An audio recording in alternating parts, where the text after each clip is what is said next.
Hello, welcome or welcome back. This is going to be the shamanic reading for us.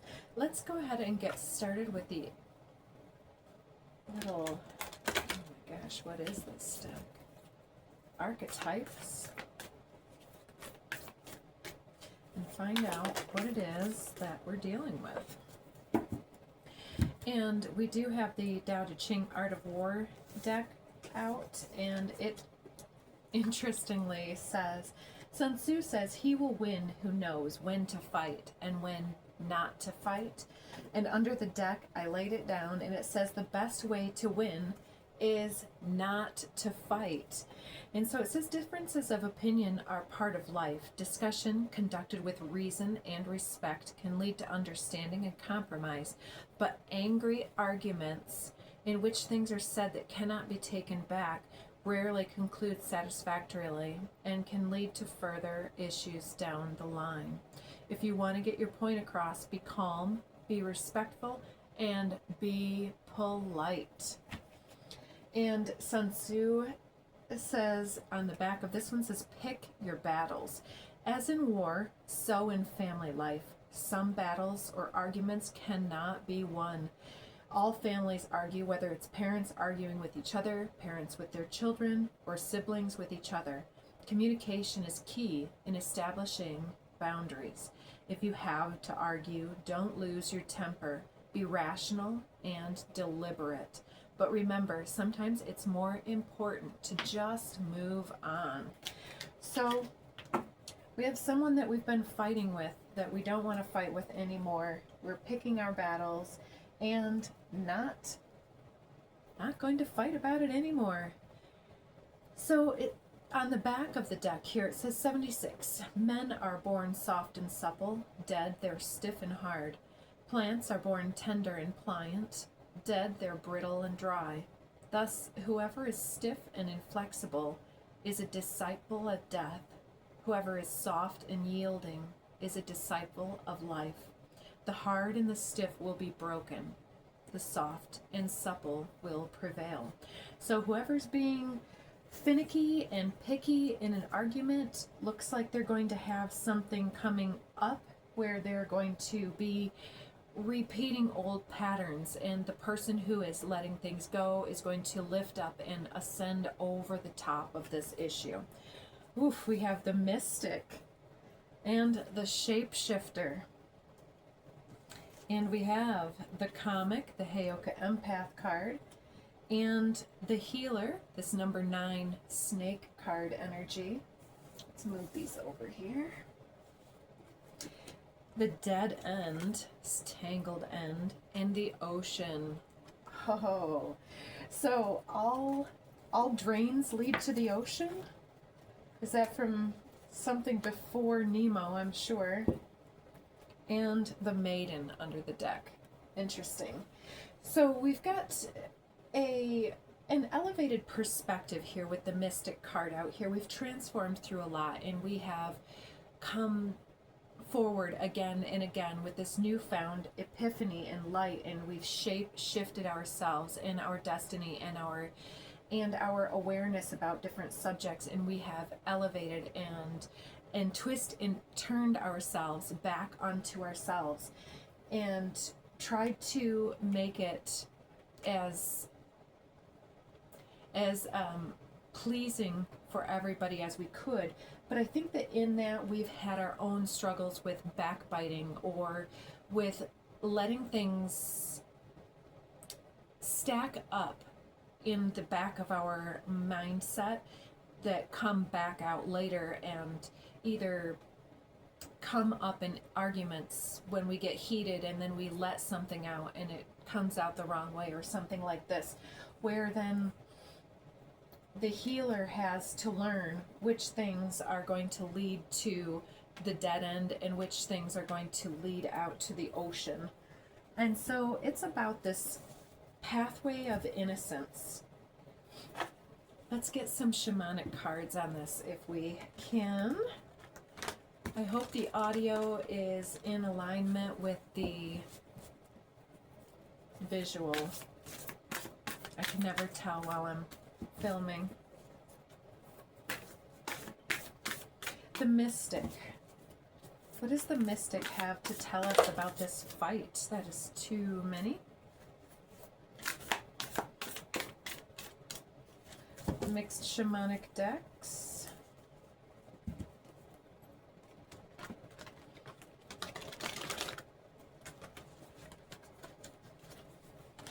Hope you guys are doing all right. Checking out some of the other readings here. Eyes of the Eagle, rising above the fray, number 18.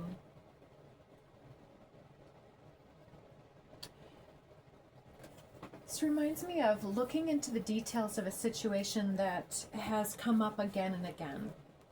And it comes out with the farther gate, bold step forward, 55.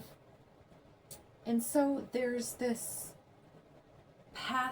passageway that we are going through in our personal lives, if you will, that it's something that we've been hovering around the gate on for a long time, and it's something that we're stepping forward and we're witnessing that there's another gate ahead, but it seems that we're ready for it, and it seems like there's some level of healing that hasn't been initiated previously that is coming through and is making you more receptive and grateful and generous with your supposed enemies or exes or frenemies on some level. Lightning comes through under the shapeshifter. So the lightning is the perfect storm. It lights us up. It's like the paddles, clear, poof, and then somebody wakes up. It's like the lightning bolt that awakens us can be an emotional fluctuation or something such as that, whether it is love or the apparent absence of love in the way that somebody is dealing with us or speaking to us or about us or something like that. And so what does this lightning have to tell us about the shapeshifter energy? I'll take that one. And that one, apparently. I think I want this one. The lay of the land, mindful, middle world, and the crossing, initiation. What a gorgeous group of cards here. So the lay of the land is our ancestral wisdom, and it comes through with this rising above the fray and rising to the top of a mountain. So we are right now at the pinnacle of awakening to, oh, I'm seeing this as I'm saying this, but we're matching and surpassing our ancestral endeavors. It's coming through us, and it's creating this huge stepping off point, but it's got all of this animosity around it because we're in unprecedented times. And so the middle world is pressing down on us and creating this urge to retreat. But this initiation is demanding of us to step through a new portal. This further gate is coming through with this initiation of the crossing. It's coming through that we are crossing this threshold of healing and transforming ourselves. And this initiation is something that our ancestors were either struggling to come up against or just didn't quite get the gist of something or have the wherewithal to do it. The comic comes out with empty well, need to replenish. Exactly, this overwhelm that's happening here within this transitionary aspect of coming from the ability to understand with the mystic to then the transformational goo of when the caterpillar is in the cocoon and has to recondition its DNA and rebuild its DNA into another structure entirely. And that is very much the ascension journey, which we are talking about, the move from the carbon-based individual into the crystalline individual, and how that matrix that needs to be developed within the self, it's very vibrational, very energetic. And in the first daily dharma, and well, the second daily dharma today, we were talking quite a bit about making your music and shining your light. And so this comes through with this lightning. The paddles are wakening us up, and then we are like, ah, and the light is all around this individual here. But it takes a lot out of you to transform, and so then the butterfly has to sit there and flap its wings and air out. So it is time to replenish. Sky Bridge, possibility for union with Drifter, experiencing life as it comes. Interesting. So those two are very much about being on a journey. They both are talking about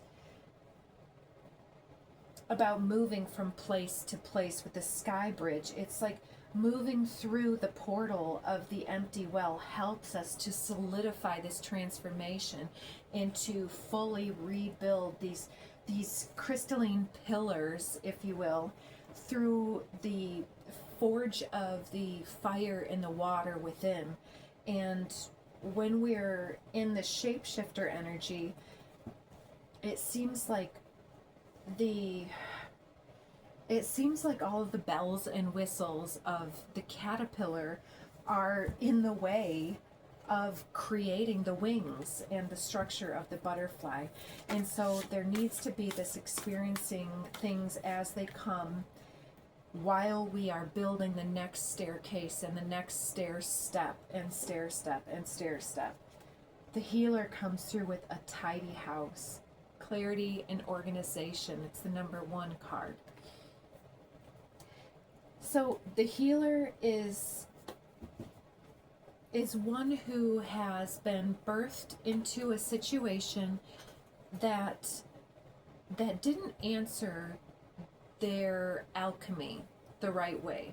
I want to say this in a very careful way, because not everybody has trauma per se, but everybody has things that they are coming in with that didn't quite go as planned. It's because we are unprecedented. We are surpassing our ancestry here and clearing out and going on some level of initiation into the shamanic realms here. And through this portal, building our Sky Bridge.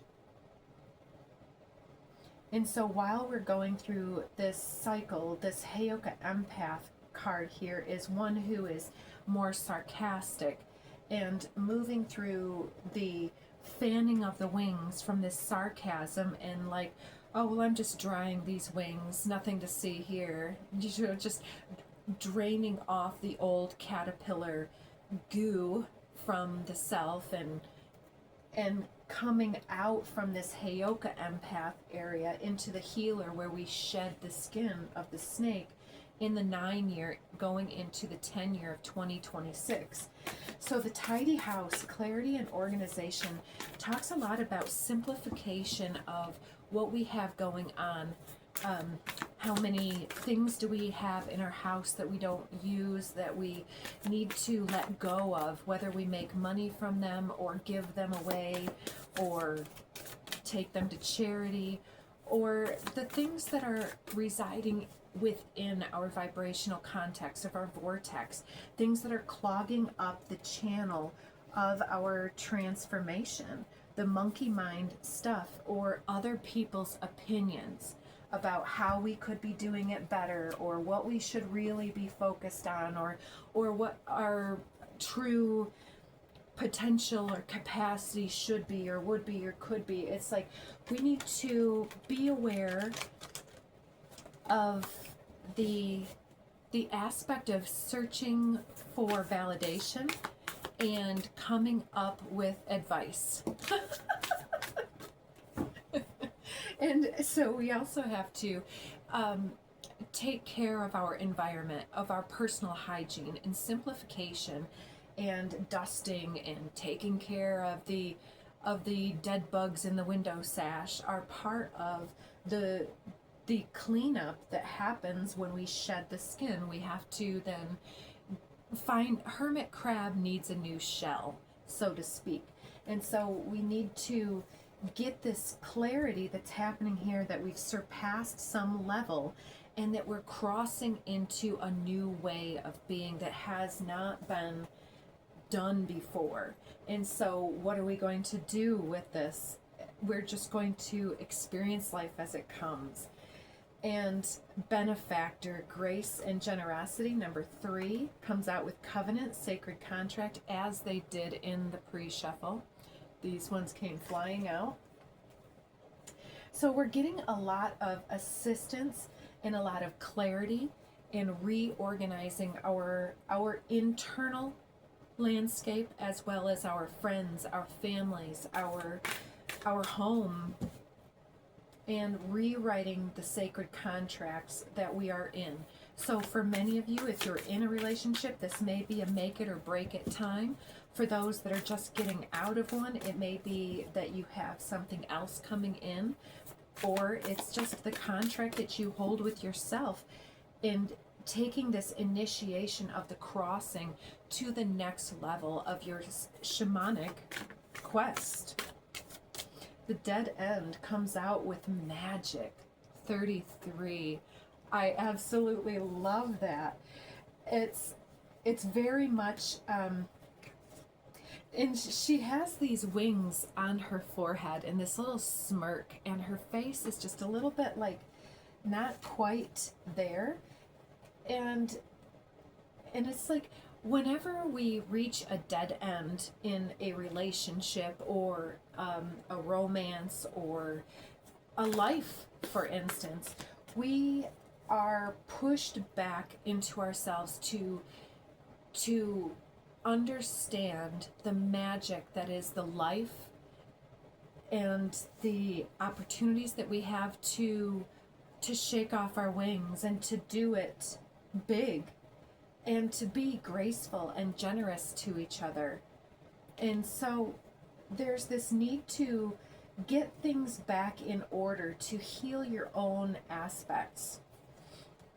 Oh, and joyful muse, beautiful. Number 33 again. So the magic and joyful muse are both 33s, and it comes through with magical, joyful inspiration coming through. And so there's this dead end, and when we see the magic that happens in that space, then that's when the magic can come back in and meet up with us, in alignment with us, and where we start to be the inspiration for others, and others are inspiring us in return. And so you're turning a lot of heads right now. I don't think that you are aware of how many individuals are watching you on either your social media pages or out and about in your world or at your job. Some of you may work in a public space or setting, or maybe at your gym or wherever else you go. The ocean comes out with woodwives, adaptability, 64. Adaptability is it's showing the redirection from the dead end into the ocean.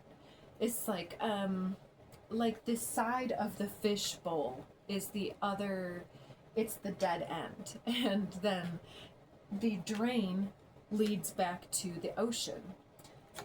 And it comes out with lower world. So there is a deep dive happening here at the same time.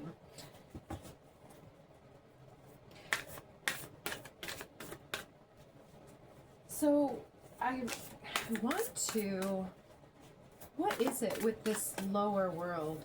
I'll take this one. Watchers, transpersonal 60. So this to me talks about addictions or attachment energy. Any of that devilish, egoic energy that keeps us really mired and trapped in the vines that grow around our ankles when we're dealing with different situations, and how our spirit guardian team, our ancestors, our angels, and so on will all be around us waiting for them to be called upon to help. And they will put little tidbits in our path, or little signs or synchronicities or number combinations or something like this.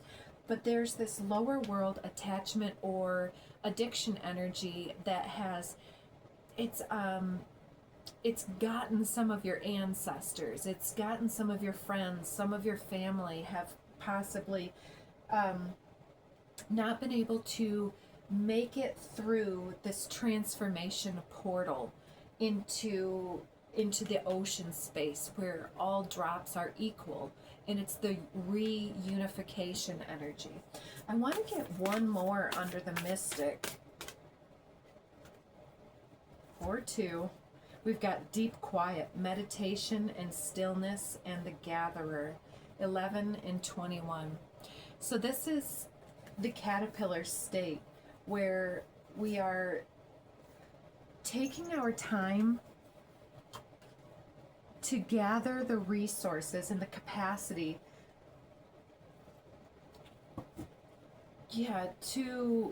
it's like getting the codes and the blueprints that we need in order to step into the chrysalis shape-shifting dynamic here.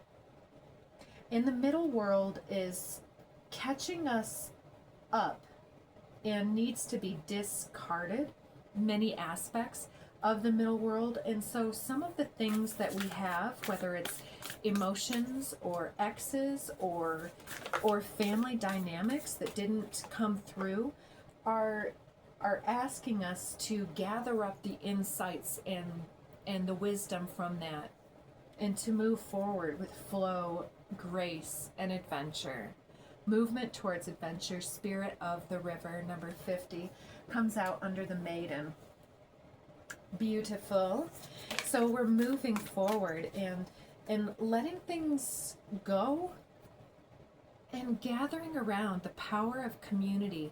So you're magnetizing all of these other individuals who are very otherworldly as well. They are very fairy-like.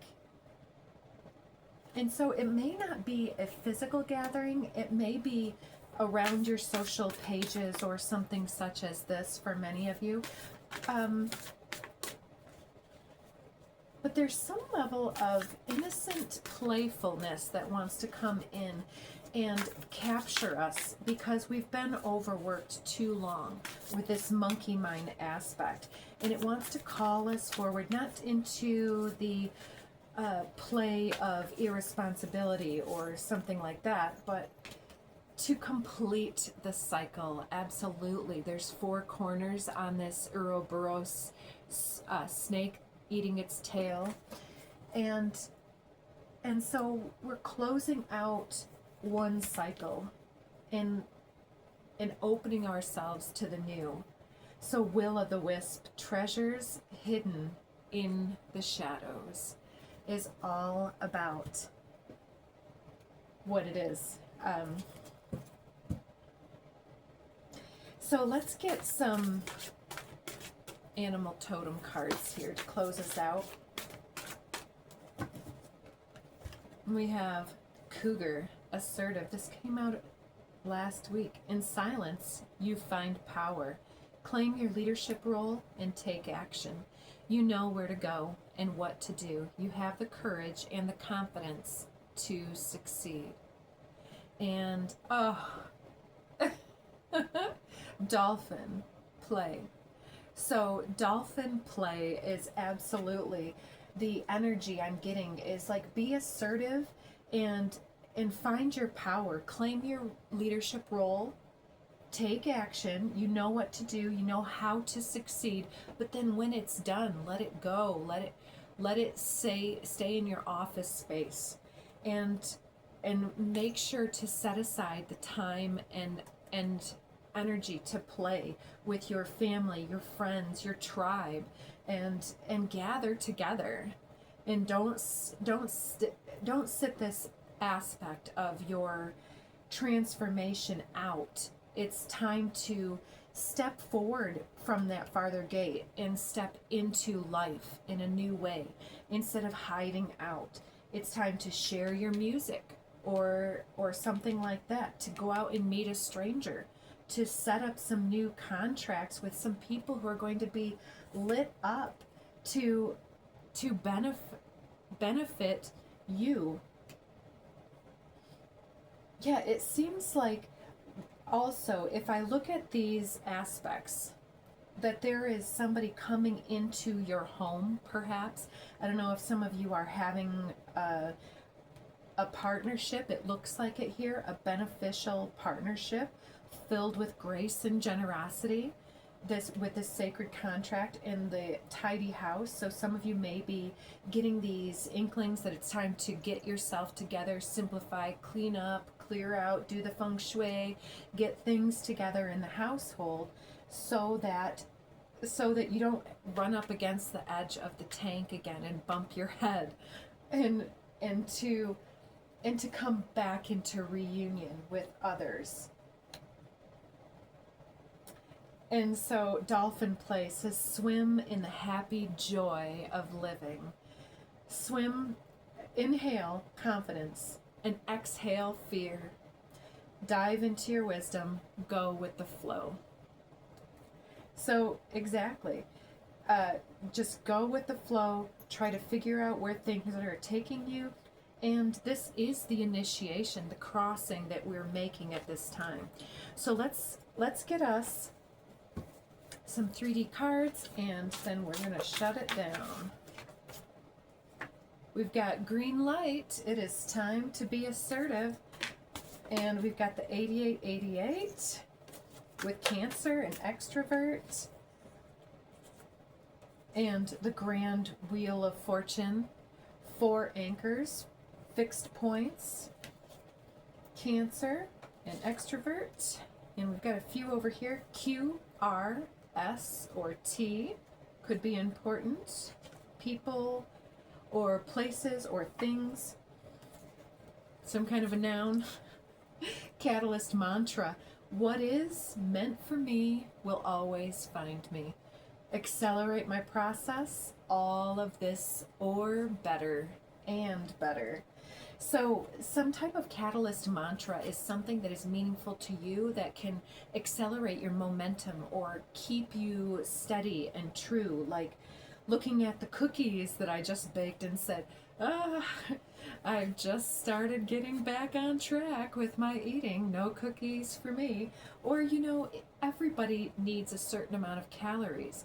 If you want the cookie, don't shame yourself for having the cookie.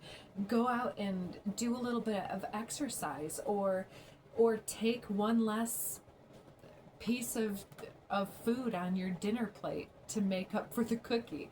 And completion, leveling up. Pattern, interrupt, shocking disconnect here happening, where I feel like as you level up, there's going to be a shocking experience coming in where I feel like it's someone coming in and asking you on a date that you didn't expect. Somebody may be rallying groups to gossip and discredit your achievements and efforts, but don't let it bug you. Yeah, and it seems like in the past that this person would, or people that do this will come up around and push you into this workaholic type energy because it undermines your efforts to take a break and to see through things in a qualified way. Because people that have so much to say are upset with their own underachieving or upset with their own workaholic tendencies or something like that. And so they may be avoiding you because you see straight through their lies and their BS and their fake smiles.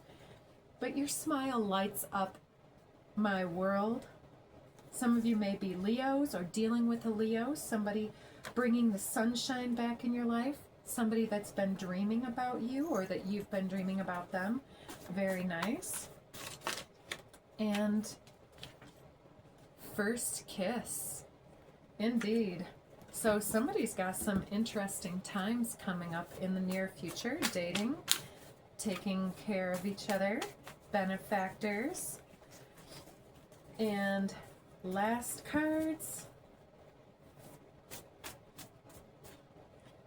Resolution, conflict, mediation. So some of you may be dealing with a group or a situation where you've been trying to get people to work together, and it may not have been working out in the past, but don't let that dissuade you from trying to work on this in the future. So we have telepathic chemistry, call and answer under the deck. And we have a bit of a pile coming out here. Okay. We've got Taurus energy. And we have Mercury, somebody needing to speak something into beingness. Oh, a demon slayer, indeed. Yeah, so whatever you're coming in to slay these demons here, you're being watched with joyful, loving, supportive eyes. And yeah, you're making a clean break with something from your past. Start where you are, but do it today, coming out to slay your demons. A divine entourage walks with you. And so if you've dealt with a lot of weaponized incompetence pointed in your general direction, you're getting a lucky break with 7777 here. So weaponized incompetence, for those that need the reminder, is like somebody who is purposely pretend incompetent, and that it comes against you and causes you extra work and extra anxiety. And so you're shutting the door on that and completing that cycle. It feels like you were made just for someone else, reading the unspoken like subtitles between the lines. Surpassing doubters, accomplishing the extraordinary. Belong to yourself. Normal is overrated. Luck and right timing. I love that one here for you guys. Somebody may be a millennial or an exennial even, which exennial is in between the generation X and millennial, and that pocket of time where some of us grew up with beginning typewriters into the computer era. Go, go, go. Reassess your reasons for busyness. Prioritize your goals. And so if one of your goals is to meet up with this new stranger and to create new soul contracts, you're going to create the space to do that. And not get yourself all caught up in this workaholism. Let other people do what they need to do. And if you've got this weaponized incompetence in your previous relationships coming around and around, you will understand how to get out of that. It is safe for you to be yourself. Oh, hypocrisy. Under like a bridge over troubled water, I will lay me down. So somebody is being a martyr here, and it could be that this is something that you're shutting the door on. It could be a person in your family that you're trying to help, or something that keeps listening to other individuals that are undermining your efforts and saying things about you that aren't true or something. But at some point you just have to let that shit go and just get into your luck and into your endeavors and go from there. So let's shut us out here with some whispers from the ocean, oracle. We'll do this one. Total submersion. I knew this one was coming out. Don't be afraid to totally immerse yourself in a project, an interest, or a goal. Give it 100% of your energy, and you may find what your life has recently been lacking. Oh, that's gorgeous energy. So totally submerge yourself in this transformation, in your catalyst, or your catalyst, being the catalyst for your chrysalis. Because in that space of taking time away from the public, the social, the group, you are able to cross into this new butterfly aspect of yourself. And part of that is dealing with your music, or your endeavors, your projects, your creativity.